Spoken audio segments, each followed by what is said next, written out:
धनुष, कैसे बात शुरू करूँ, कुछ समझ में नहीं आ रहा है। क्या बात है, बोलो ना। धनुष, मुझे ऐसा लगता है तुम कई घंटे काम करते हो और जहाँ तक मैं जानती हूँ तुम्हारे पास और कोई काम नहीं है। और मुझे ऐसा लगता है कि कॉलेज कैंपस के इंटरव्यू में तुम्हारा सिलेक्शन नहीं हुआ है, इसलिए तुम यहाँ थिएटर में ये काम कर रहे हो।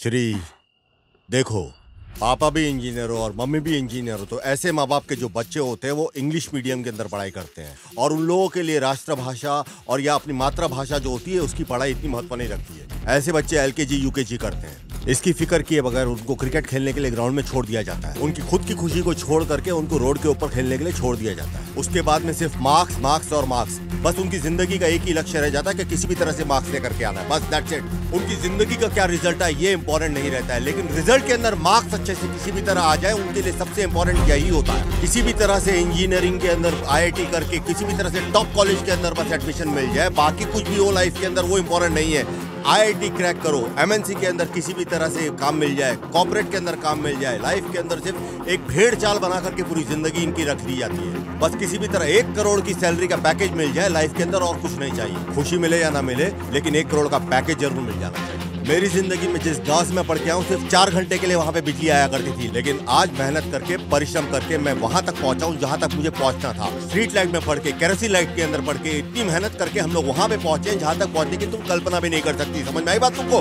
बगैर इंग्लिश मीडियम में पढ़ाई किए हुए किस तरह से इंजीनियरिंग किया हुआ है, इस बारे में तुमको समझना आसान नहीं, बहुत मुश्किल होगा।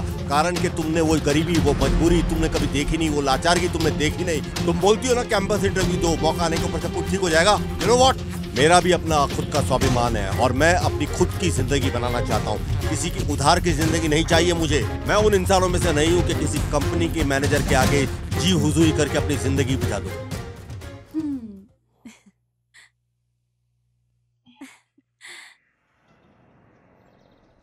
धनुष, क्या हो गया पैर में? कल पार्किंग लॉट में गाड़ी पार्क करते वक्त थोड़ा सा लग गया था। बताओ क्यों बुलाया? धनुष, लाइफ बहुत अजीब होती है ना। ऐसा क्यों बोल रही हो? गर्मी का, बारिश का, सर्दी का, ये मौसम निकल जाते पता नहीं चलता। कितना सरप्राइजिंग है ना। पर इस तरह तो हमारी भी लाइफ सरप्राइज में ही रहेगी ना। करेक्ट बोल रही हो श्री। लाइफ में अचीव करने से ज्यादा इंपॉर्टेंट होता है कि आप अपनी लाइफ को किस तरह से मैनेज करते हैं। वॉच का ब्रांड चाहे कोई भी हो, लेकिन वक्त किसी के बाप के लिए भी नहीं रुकता। तुम्हें घड़ी बहुत पसंद है ना? ऐसा ही समझ लो। वॉच देखने के बाद पसंद है या फिर? अरे नहीं, थिएटर से आने के बाद। क्यों, मूवी देखने के लिए? अरे नहीं, पार्किंग लॉट में टिकट देने के लिए। पार्किंग लॉट में टिकट देते देते ही तो तुमने मेरे दिल को जीत लिया। तुम थिएटर में आने के बाद क्लाइंट को पसंद करते हो, लेकिन मुझे जब तुमने टिकट फाड़ कर दिया था तभी तुम मुझे पसंद आ गए थे। क्या बात है, चुप्पी हो गई? नथिंग। Let's go. टाइम तो मुझे याद नहीं। ओह, तो क्या हुआ? प्लीज समझा करो। क्या समझूं मैं? हाँ, तेरी खातिर मैं अपने हर रिश्ते को तोड़कर यहाँ खड़ा हूँ। ये क्या रवि, तुम्हें प्यार करते वक्त जो हिम्मत थी वो अब नहीं है। तो फिर अब क्या, किसी और को पसंद करके आई हो? ये सब तो तुम फोन पे भी बोल सकती थी ना। शिट। आजकल कोई प्यार की वैल्यू नहीं रह गई है। प्यार तो ऐसा हो गया जैसे 6 महीने बाद नारियल खरीदो और फोड़ दो। ना कोई सिद्धांत है, ना कोई इज्जत। ऐसे भी तो प्यार होता है। पागल हो गया। क्रेजी। बैठ जाओ श्री। तो तुम्हें इसका एक्सपीरियंस है क्या? वैसे मुझे दारू पीने की आदत नहीं है, लेकिन एक बार दारू पीने के बाद एक छोटी सी कहानी है। दारू? अरे आंसुओं की। ओह, हाँ। अच्छा, तुम्हारे हिसाब से प्यार क्या है? प्यार हर किसी की जिंदगी में आने वाली आग की तरह है। वो हर किसी के दिल में रोशनी कर देता है। हर एक को कम से कम एक बार प्यार करना चाहिए। तुम मेरे सामने बैठो, मेरी आंखों में देखो, जो है सामने है, यही प्यार है। वाह, तुम तो शायर बन गए। पहले तो तुमने ऐसा कभी नहीं कहा था। सुपर। सलाम। श्री, तुमने पहले कभी किसी से प्यार किया है? देखो, हम जैसा सोच रहे हैं वैसा नहीं होने वाला, इसलिए मैं कुछ सोचती भी नहीं हूँ। वो बात ठीक है, जो लोग प्यार से खुशी को पाते वो कहाँ मिलती है?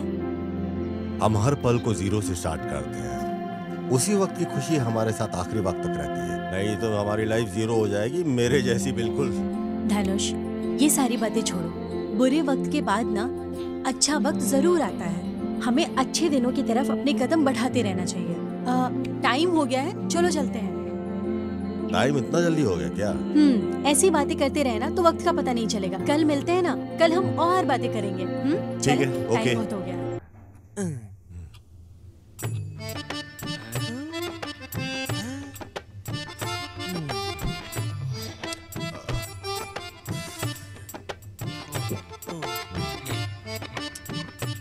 क्या हुआ भाई, तुम्हारा चेहरा बड़ा मुरझाया हुआ है?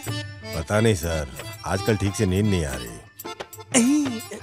अपने परिवार का सपना पूरा करने के लिए लगता है तुमने अपनी पूरी जिंदगी दांव पे ही लगा दी है, या कोई और बात है? ऐसी बात नहीं है सर, आप हमेशा ऐसे ही मूड में रहते हो। बहू की बेइज्जती होती है तो सास की छाती अपने आप फूल जाया करती है। ऐसे क्यों बोल रहे हो?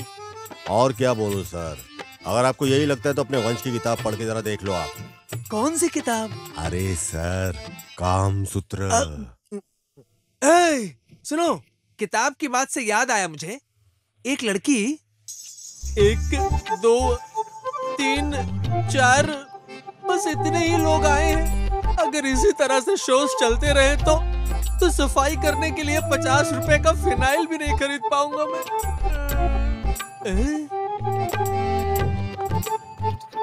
हाँ ठीक है भाई। सर, यहाँ पर एक धनुष नाम का लड़का काम करता था, वो यहाँ दिखाई नहीं दे रहा है। मैं तुम्हें कोई टिकट वाला दिख रहा हूँ क्या? जाओ वहाँ जाकर टिकट ले लो तुम। सर, मैं सिनेमा देखने नहीं आई हूँ, मैं धनुष की फ्रेंड हूँ और ये किताबें उसे देनी है। अच्छा, तुम धनुष की फ्रेंड हो? लाओ लाओ, दे दो मुझे। और बताओ सर, कैसा है कलेक्शन? अरे क्या बताओ, पूरा हाउसफुल है। वो बोर्ड यही लगाया था, पता नहीं कहाँ गया है। हाँ, पता चला सर, बाहर बस 3 ही गाड़ी खड़ी है। सर, ये किताबें धनुष को देना मत भूलना। मैं और मेरे फ्रेंड्स एक इम्पोर्टेंट फंक्शन के लिए बाहर जा रहे हैं, 3 दिन लग जाएंगे लौटने में। मैं ये किताबें उसे देने आई थी, भूल मत जाना। नहीं नहीं, मैं उसको किताबें दे दूंगा। Thank you, bye. धनुष ने क्या मस्त लड़की पटाई है। ऐसा क्या? ऐसी कौन सी किताब दी होगी? अरे इतनी सारी किताबें दे दी हैं। अरे बिना बताए इतनी सारी किताबें देकर गई है, इसके लिए इसको थैंक्स बोलना तो बनता है। थैंक्स बोलने के लिए वो नहीं मिलेगी। वो बोल रही थी कि वो किसी इम्पोर्टेंट फंक्शन के लिए अपने फ्रेंड्स के साथ 3 दिनों के लिए बाहर जा रही है। वैसे वो है कौन? हेलो, हम दोनों जस्ट फ्रेंड्स हैं। ठीक है, अगर सिर्फ फ्रेंड ही है तो उसकी कोई सिस्टर भी होगी, और सिस्टर की भी कोई सिस्टर होगी, और कोई कजिन सिस्टर की सिस्टर होगी। तो जरा मेरा रेफरेंस दे देना। ओह, आज तो आपका टोन ही चेंज हो गया है। ऐसा क्या हो गया? वो क्या है ना, लाइसेंस तो मुझे मिल गया है, लेकिन गाड़ी नहीं मिल रही है। मैं कभी गाड़ी चला भी पाऊंगा या नहीं, इसका मुझे डाउट है। बस इसी रेफरेंस को क्लियर करना चाह रहा था मैं। फर्स्ट कॉलम में टिक किया, फिर सेकंड कॉलम में टिक किया, फिर थर्ड कॉलम में। ये कौन से कॉलम में टिक किया था? उस कम्बक डॉक्टर ने फर्स्ट कॉलम में भी टिक नहीं किया और सेकंड कॉलम में भी टिक नहीं किया, और बीच में तो कोई कॉलम, मेरा मतलब है कि कॉलम में कुछ लिखा नहीं था। हो सकता है उसने भी डाउट में छोड़ दिया होगा, कौन से कॉलम में टिक करे सोच रहा होगा। ठीक है। हाँ?